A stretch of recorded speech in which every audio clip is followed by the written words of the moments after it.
करेंगे एनीवन और एनीबडी।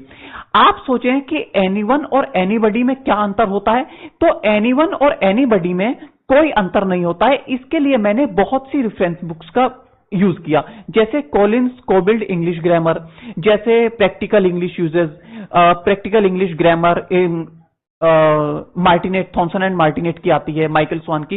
तो इन सारी बुक्स का अध्ययन करने पर मैंने ये पाया कि एनीवन और एनीबडी में कोई अंतर नहीं होता है।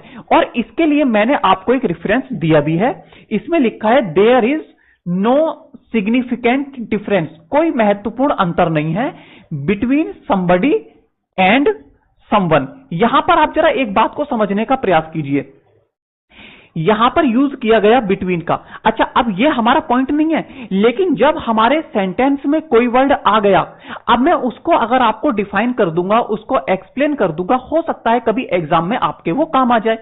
यहां पर हम बात कितनों की कर रहे हैं? दो वर्ड की। एक वर्ड है एनीवन और एक वर्ड है एनीबडी। हम कितनों की बात कर रहे हैं? दो वर्ड्स की। अगर दो व्यक्तियों या वस्तुओं में अगर हम अंतर करने का प्रयास करते हैं तो हम लोग बिटवीन का प्रयोग करते हैं। तो हमने दो की बात कर रहे थे, there is no significant difference between somebody पहला और समवन दूसरा।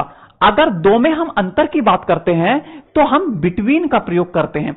अगर अब आप कहेंगे कि सर अगर दो से अधिक की बात करें, दो से अधिक की बात करेंगे तो हम एमंग का प्रयोग करते हैं। ठीक है, बिटवीन, और बिटवीन एक कंजंक्शन भी है, बिटवीन के साथ हमेशा एंड का प्रयोग किया जाता है। तो दो बातें आपने जानी, अगर दो व्यक्ति और वस्तुओं की बात हो तो हम बिटवीन का प्रयोग करेंगे, और बिटवीन के साथ जब दो कोई भी नाउन अगर जुड़े हो, जैसे ये समबडी और समवन जुड़ा है बिटवीन से, तो बिटवीन के बाद एंड का प्रयोग किया जाता है।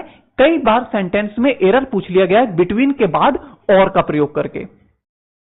अगर बिटवीन के बाद आपको और दिख जाए, नॉर दिख जाए, तो वही सेंटेंस में एरर होगा। क्यों? क्योंकि बिटवीन के बाद एंड का प्रयोग किया जाता है, ना कि और का। ये गलत होगा और ये एंड सही होगा।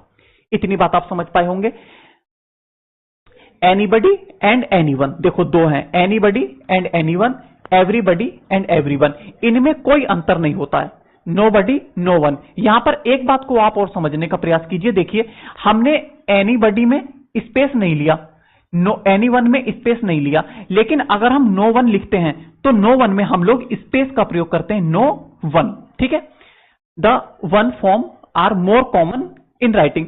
मतलब हम जब समवन, एनीवन, नो वन लिखते हैं, इसको ज्यादा कॉमन माना जाता है, लेकिन ये कोई आपके एग्जाम के पॉइंट ऑफ व्यू से ज्यादा इंपॉर्टेंट बात नहीं है, लेकिन ये मैंने आपको दिखाने का प्रयास किया है। Practical English use